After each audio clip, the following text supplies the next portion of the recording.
முழுவதும் கொரோனா பாதிப்பு அதிகரித்து வரக்கூடிய சூழ்நிலையில் கொரோனா பாதிப்பு நாடு முழுவதும் 5000-ஐ தாண்டியுள்ள நிலையில் தமிழகத்திலும் கர்ப்பிணி பெண்களுக்கு முகக்கவசம் அணிய அறிவுறுத்தப்பட்டிருக்கிறது. கடுமையான காய்ச்சல், இருமல், உடல்வலி உள்ளிட்ட கர்ப்பிணிகள் இருந்தால் கவனத்துடன் இருக்க வேண்டும் என்று தமிழக சுகாதாரத்துறை அறிவுறுத்தி இருக்கிறது. அதிகமான காய்ச்சல் இருந்தாலோ கொரோனா பாதிப்பு போன்ற உடல்நலக் குறைவு இருந்தாலோ அவர்கள் முகக்கவசம் அணிய வேண்டும் என்றும், குறிப்பாக கர்ப்பிணி பெண்கள் கவனமாக இருக்க வேண்டும் என்றும் மாநில சுகாதாரத்துறை தெரிவித்திருக்கிறது. நாடு முழுவதும் 5000-க்கும் மேற்பட்டோர் கொரோனாவால் பாதிக்கப்பட்டிருக்கிறார்கள். தமிழகத்திலும் கொரோனா பாதிப்பால் இன்று விழுப்புரம் அருகே ஒருவர் உயிரிழந்திருப்பதாக தகவல் வெளியாகி இருக்கிறது.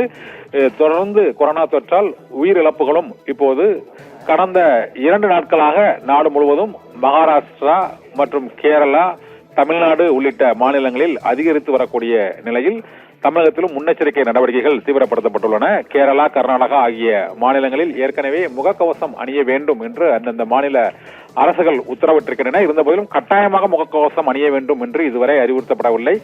இருந்த போதிலும் இந்த கொரோனா பாதிப்பு தொற்று உருமாறிய கொரோனா வைரஸ் தொற்றானது கடந்த சில நாட்களாகவே கூடுதலாக பரவி வரக்கூடிய நிலையில் தமிழகத்திலும் பிரசவத்தை எதிர்நோக்கி இருக்கக்கூடிய கர்ப்பிணி பெண்கள் முகக்கவசம் அணிந்து பாதுகாப்பாக இருக்க வேண்டும் என்று மாநில சுகாதாரத்துறை அறிவுறுத்தியுள்ளது.